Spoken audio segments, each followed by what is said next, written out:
We're going to wrap this up in a minute, and then with ourselves reflect on our own experience of putting this together, and then open it up to you for another 15, 20 minutes to do a buzz session with us about what does it mean to be doing teaching and learning in conflict engagement. What's unique about it? What's challenging about it? What's promising about it? So I said that I have a secret ingredient for how we can try to merge these two worlds of theory and practice. And reflexively speaking, I've gone back and forth from the world of practice, being an intervener, being a consultant, being a facilitator, to the world of theory, being an academic, being a researcher, being an educator.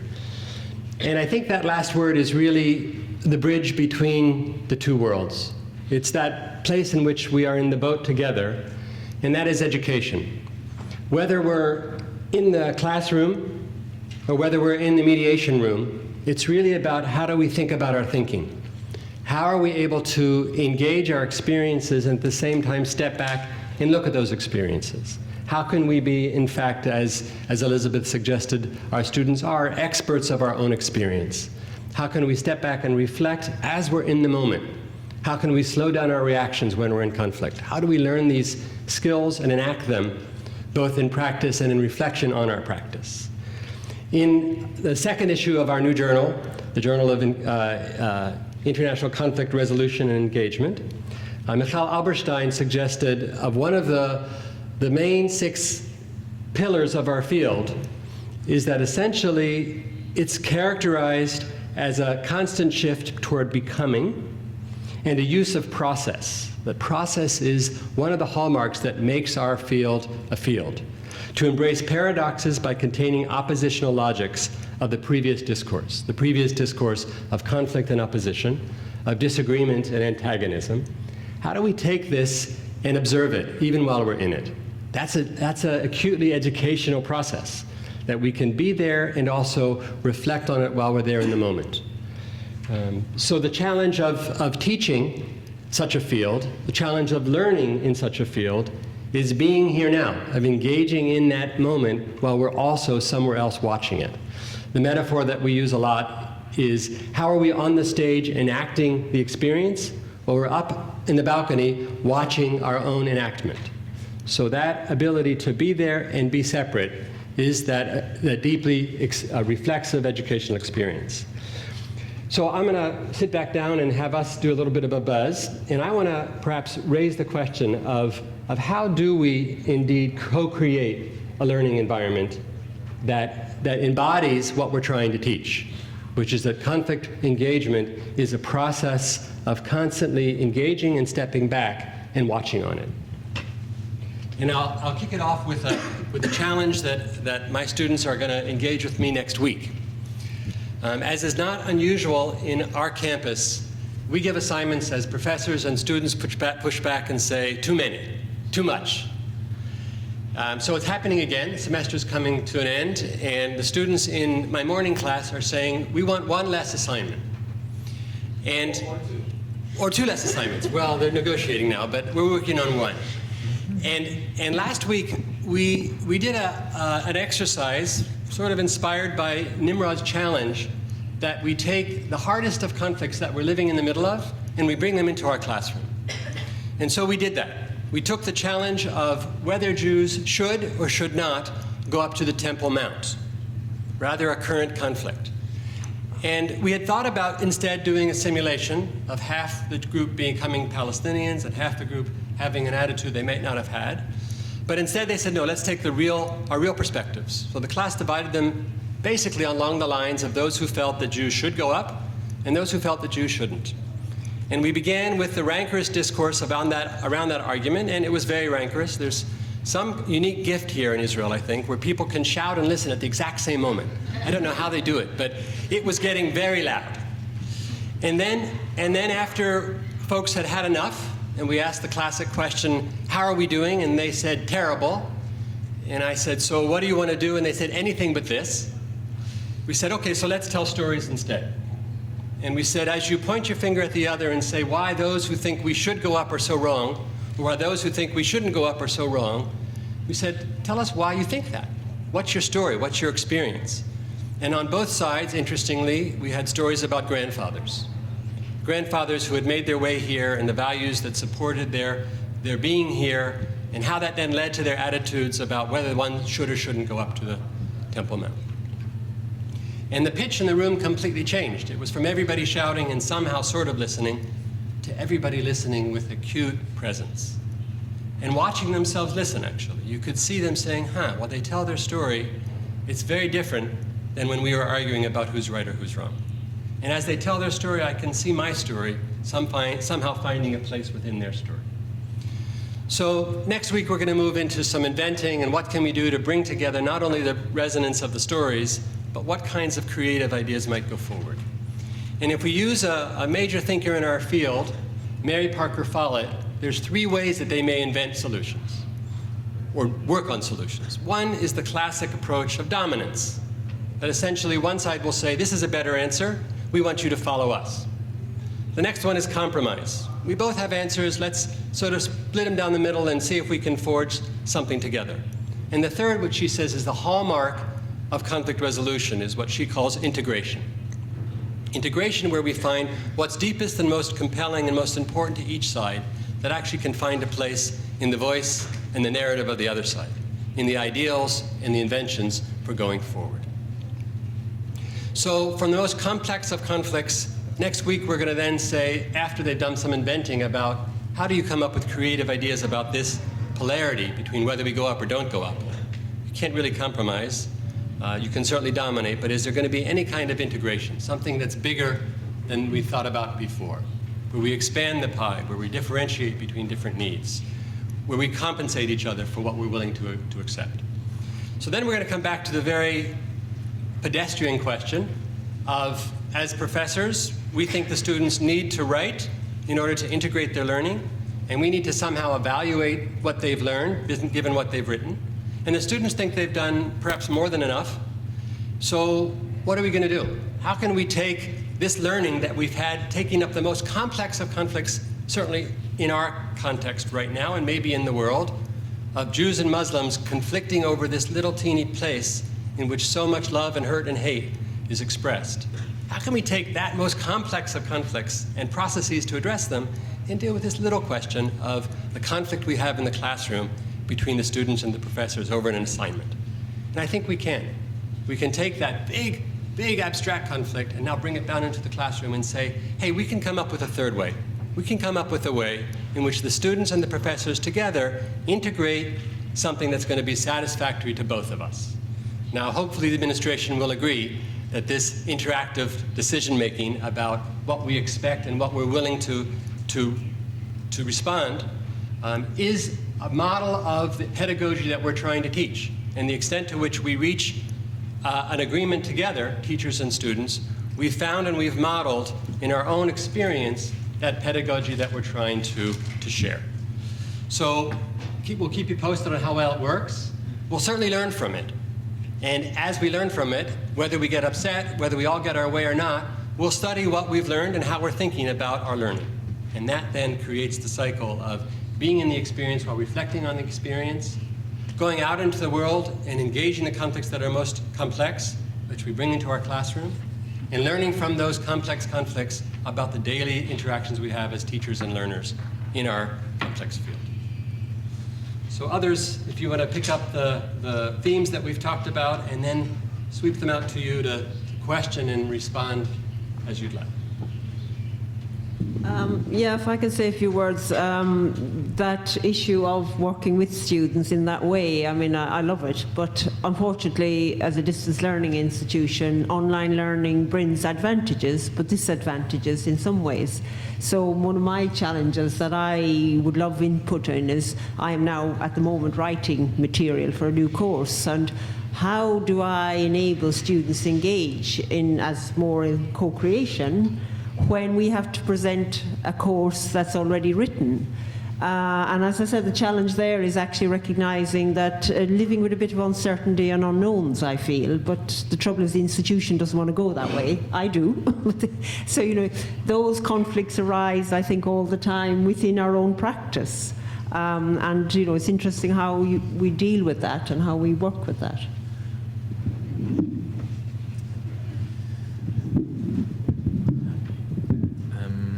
I'd like to join in and also say about students as co-creators and how do you do that. I usually start my classes about conflict resolution by telling how did I come to this field. And we actually didn't have the chance to do that here at the beginning, so usually I'm starting by saying that I grew up in the place that is the heart of the conflict, that maybe embodies much of the conflict, which is Jerusalem. You just related to the Temple Mount. And how, through growing up in this city, confronting these conflicts ongoingly, being very much engaged in what was going on in the city, politically, socially, how that brought me to the field of taking that step back and looking at that and trying to examine that from more of theoretical perspectives, trying to have a deeper understanding. Because I had a lot of views, a lot of my own ideologies about that, but how could I, and this is what I was looking for, to take this step back. And this is what I invite them to do. Another question that I'd like to raise, which is really something that during the session, while we were talking, it jumped to my head. In one of my classes, I had one of my students was a refugee from Sudan. And I very much, as I said, invite the students to bring in their experiences to the class. And that was a big question to me. What should I do with such a student, which is an unbelievable resource by his storytelling? But how to deal with such a storytelling about a trauma that he went through, and how the class would deal with this kind of issue. And at the end of one of the classes, he came to me and he said that he would like to tell his story. And I allocated some time for him. Of course, it took much longer, as you said. It takes a lot of time. And his story was very difficult, very difficult. How his whole village, how his whole family were killed. And suddenly I remembered that. It happened a couple of years ago, but I still, I think, walk with that experience very much about how to deal with such a story, how to use that. Should we use that? Are we allowed to use such a traumatic story inside the class? Can we use that in order to reflect analytically, or should we just give him the personal space and empathy? Could those two things go together or not inside the classroom, inside such a course? So these are just a couple of my questions and thoughts that I had following our discussion. Thank you. I'm okay. Okay, so we'll open it up to you for reflections or questions or comments. Can we suggest we let the audience talk to each other for a while as a buzz session? You want to do that? Yeah, before they talk to us? Okay. Okay, Liz, go ahead. Okay, what we'd like you to do, how much time have we got? About 15 minutes. Yeah. Okay, for about the next 7-8 minutes, half of the time left, what we want you to do is to turn to somebody beside you, just in little groups, get together and talk about some of the things, maybe something that has struck you, something you'd like to comment on with somebody next to you. Just have a conversation for a little while and then come back to us with any questions that you might, or any comments, they don't need to be questions, any comments you would like to make, any observations. So we want to give you this opportunity to just talk to each other, reflect a little on what you have already heard.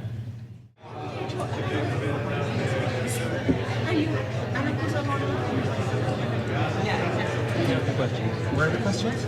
Which? This one?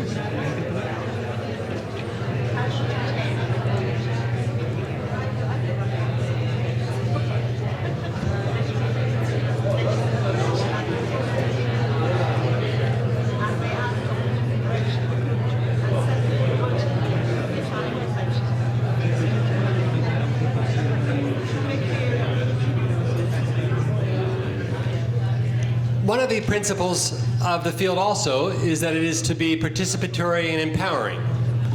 So we'd like to hear from you both about any substantive conversation you had, but also about your experience of the process. This is a conference where usually people speak at participants, and maybe at the end there's responses. And we're suggesting that, as in peacemaking, teaching and learning, conflict engagement, teaching and learning, it's really about students taking responsibility for their own learning with the professors also becoming students. So any responses, and you're welcome to speak in Hebrew as well as English, since they have, or English, they have translations now. So responses to the process or substantive comments on anything you heard this morning.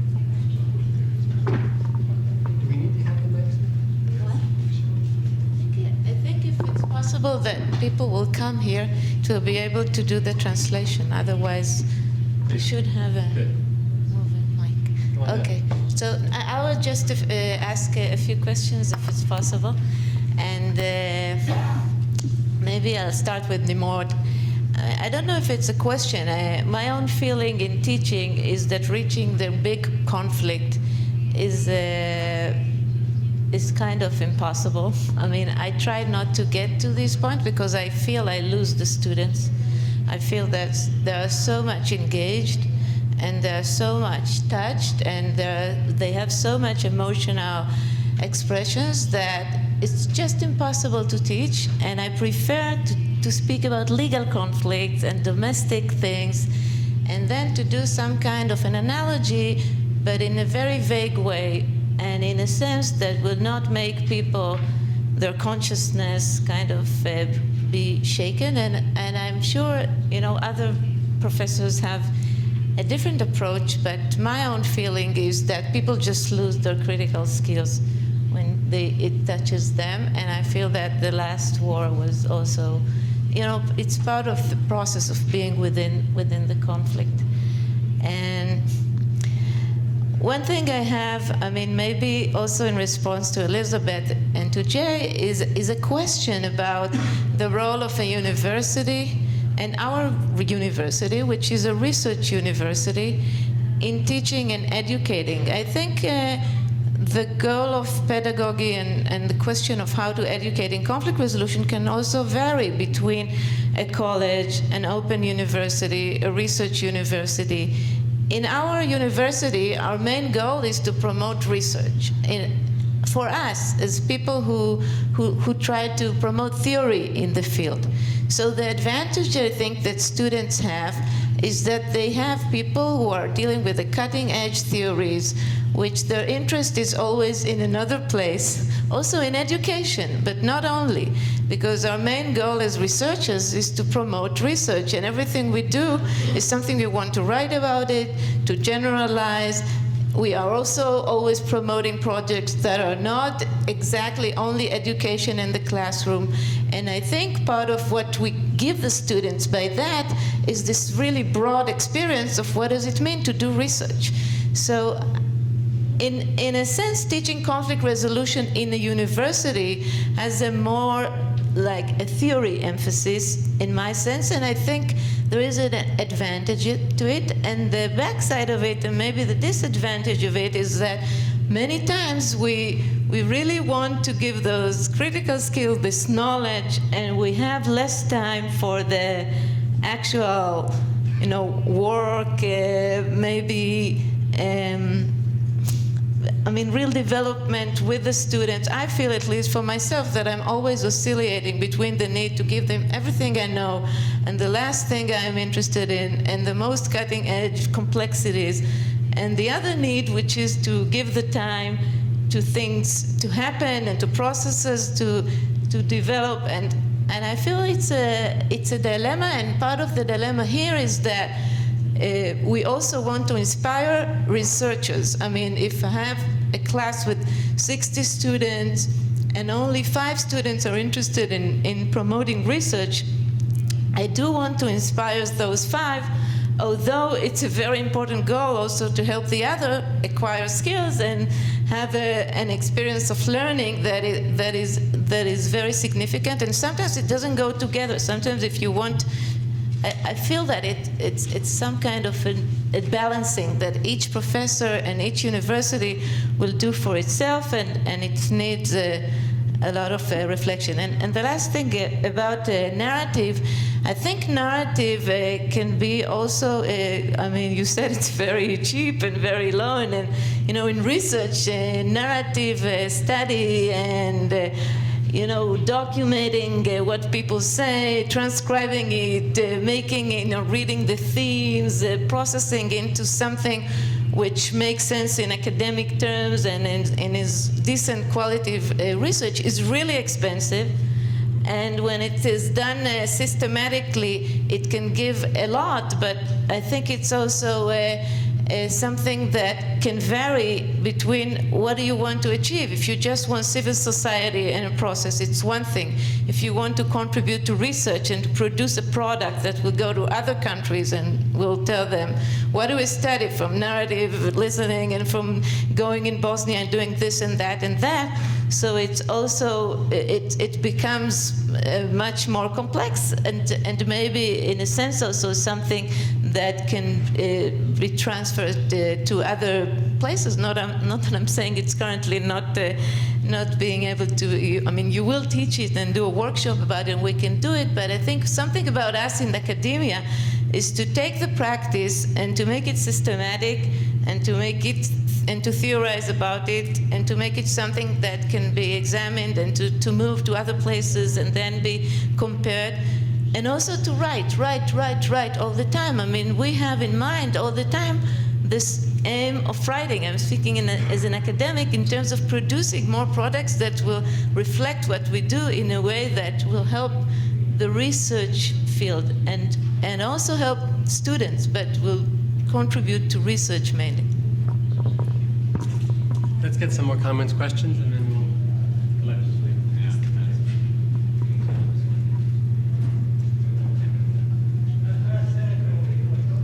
תודה רבה.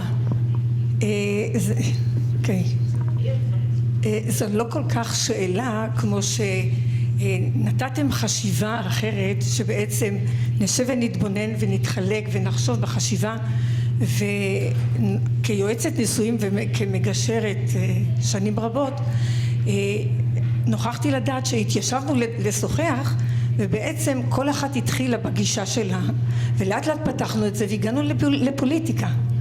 וניסיתי להחזיר את זה לגישור הזוגי, ושוב פעם התחלקנו, וכאן דיברנו על סכסוך של בעצם ארצי, עולמי, מה שקורה לנו רק אתמול ושלשום, בעצם כל אחד איך מציג את זה, ויש הרבה מאוד בחשיבה, כמו שאתם אומרים, לשאול את השאלות. ואני חושבת לפני שאנחנו נתחיל להביע, להגיד, לחלוק את החוויות שלנו, כמה שנשאל יותר, נבין יותר. תודה רבה, עד כה, זה היה מאוד מעניין. שאלות, תגובות?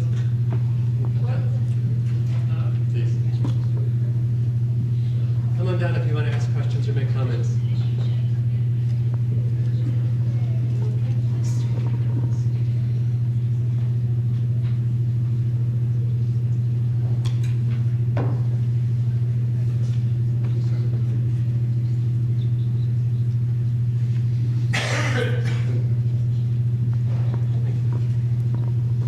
Thank you. As a member of your class, I would like to thank my teachers, and I've learnt a lot, very, very fascinating. And Jay, your idea of being on the stage and in the balcony is a great idea, very, very hard to do, isn't it, I think? That's why it's such a challenge. Could I ask, am I allowed to ask two questions? Nimrod, I think, as I recall, it's a question of, you were talking about bringing the conflict into the classroom, which is a tremendous idea, again, very hard to do. Michael, you were saying you wondered if that was possible or should be done. I'd just like to ask you, is there a tension, have you found in doing this, between you want a safe environment, you were saying, where the students can feel that they can express what they want to think freely and without fear, etc. And yet you were saying, by bringing the conflict into the classroom, I think you mentioned something like emotion and kind of cognitive freezing, where you have all your cut-off mechanisms, and that the person might have they might be a soldier or member of the security, they're bringing their own lives into the classroom, and that there might be a kind of conformism, things they've feared. So at the end, I think you said, you gave an example of trauma, somebody really emotional, and you raised the question how that would work. Can I ask you a very specific thing, which has happened to me on a number of occasions? If you do this and people get very upset and very angry, they will walk out. Do you have a student walking out, and what do? They've left the room. Do you carry on with the class? This is now the real conflict. So that's my question. Am I allowed one more? Okay, so extremely, thank you for your presentation. And this is storytelling now, and a tremendously powerful tool, obviously, which you use within peace-building pedagogy. My question is, do you ever have a situation where the narrative contradicts another narrative? So that the first narrative says the other narrative is wrong. It wasn't like that. And how would you welcome that? How would you handle it? That's bringing the conflict. Sorry, but my question really is, how would you handle that within a context of peace-building pedagogy? Can it be handled? Any more questions, comments you'd like to make? I know, one more. Anyone else wants to? Please come down. I'm not coming from the academia, but I do this kind of work in classrooms. And I have a feeling, and I came here to listen and to understand, and I think things are very interesting. But the question is, what is the goal of conflict management studies? Is it to teach students to be managers of conflict, or understand how to manage conflict? Or what we are doing, and I can tell you in a moment what is we, is to get the involvement of the students in order to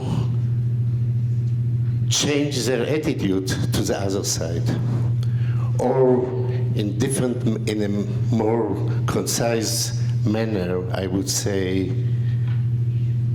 we're talking about emotional breakthrough. If we can get the students to change some of their ideas of the other side, and we can teach them, or what we are trying to do, to learn what is the meaning of reconciliation. Not how to do reconciliation. What is the meaning of reconciliation? Every one of us uses reconciliation in a different manner. And I feel that theory and the way in the classroom, the way we are doing, and I'm a member of what's called in Israel the Forum of Bereaved Families, Palestinian and Israelis. We bring to the classroom two persons, an Israeli and a Palestinian, and they tell their story. They tell their own story, their personal story. And this makes a difference because students have to relate to the story, and this is not a pedagogical tool, but it is real life, and we want to try to get the people maybe to change their mind, or at least to open their mind to the other side. And here I bring into this discussion the question really of how do you handle this combination between theory and practice.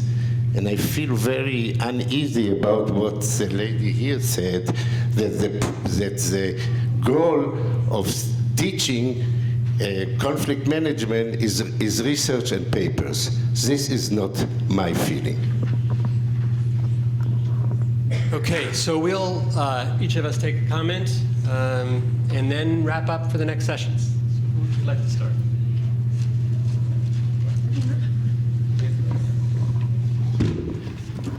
So thank you very much, and I was very glad to hear of the positive experience you had here.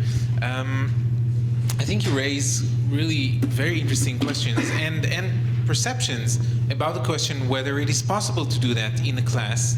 And of course, Michal, you bring a different perspective to that, and I think it's a very important question to answer before you approach teaching that field. I think another very important question that we didn't have a chance to deal with, but I think we should definitely ask as a question is, what is our agenda as a field? Because once again, as Elizabeth opened up, I don't think education is neutral in any way, and especially when we talk about conflict resolution or conflict management, and just the name, peace studies, conflict resolution, conflict studies, I think already says something about the agenda of the person who is doing that teaching and involvement in class.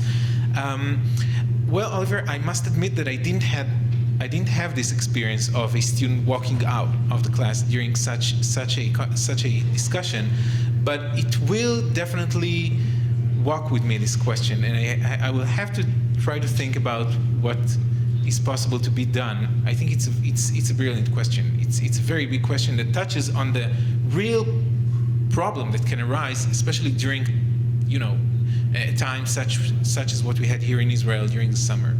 Thank you very much, and thank you very much for my colleagues for this fascinating opportunity. Okay, there's just a few things I'd like to pick up on. I want to just maybe coming back to that thing of a student walking out. And I know that if anybody who practices mediation probably knows this scenario happening. And as a facilitator too, we would discuss, well, what do you do when a participant walks out? And I suppose my answer is, well, that's their choice.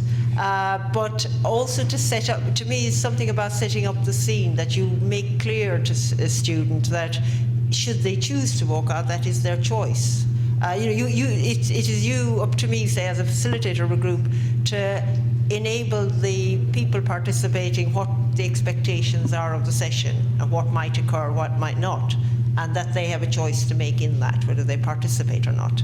And we talked a little bit here about people deciding they didn't wish to participate. Now that is quite difficult for whether you are a lecturer, whether you are a facilitator or what. If somebody says, I don't want to participate in your session, and you just have to accept it. It's their choice. They're adults.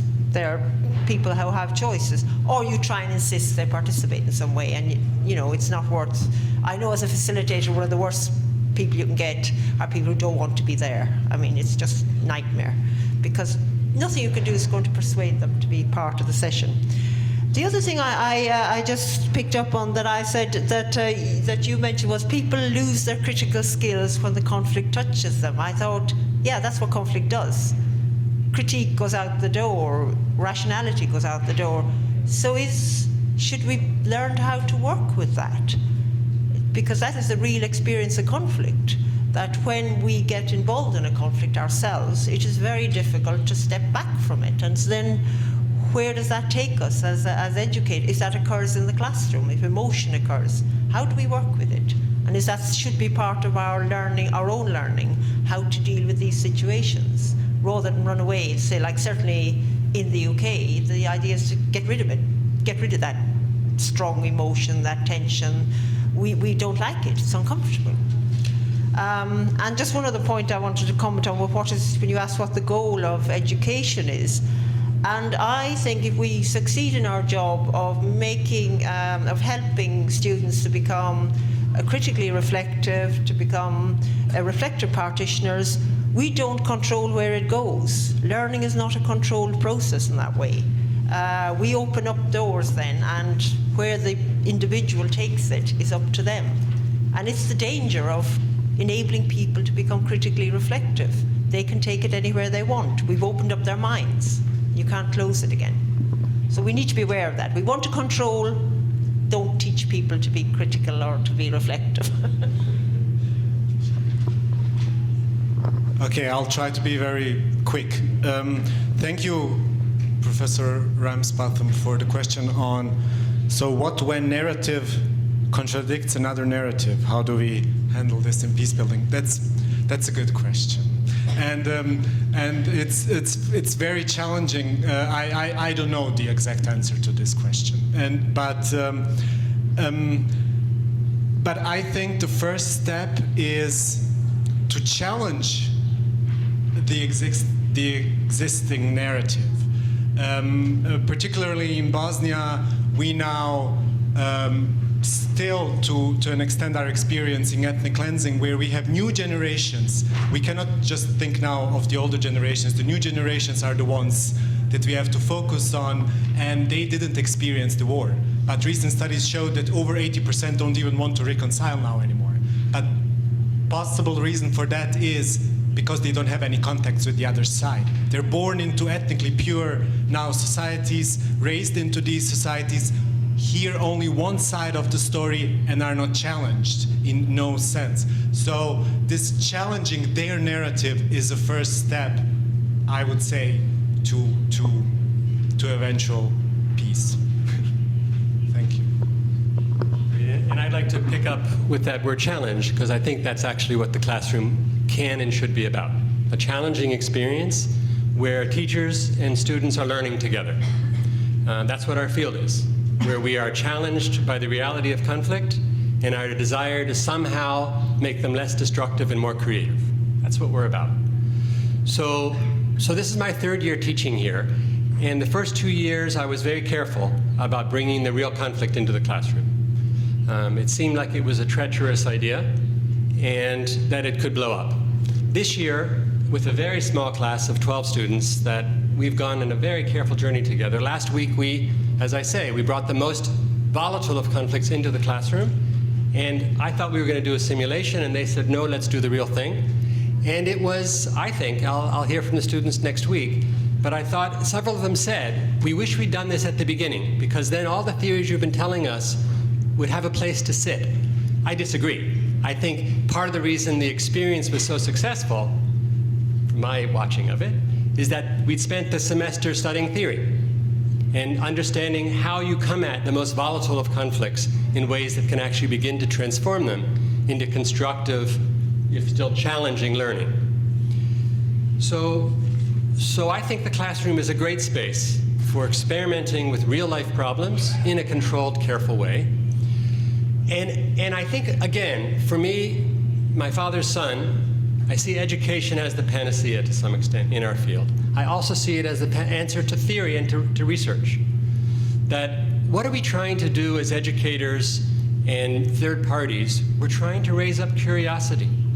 We're trying to get people to be critically reflective about the worldviews that they have inherited and help them think again about whether they're constructive or destructive when they encounter the other.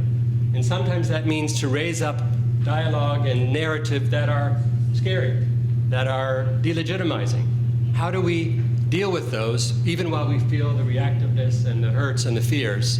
That's certainly part of what we can help to educate our students about, how to master our immediate reactions, reflect on them as we're experiencing them, be exquisitely curious, and hopefully, indeed, as a research institution mandates, turn those into questions that we can research about, study, teach, and write, so we can expand and grow our field as we engage it. Thank you very much for your kind attention and engagement with us. We have a 10-minute break, and then we'll divide into 2 different sessions as is described in the program.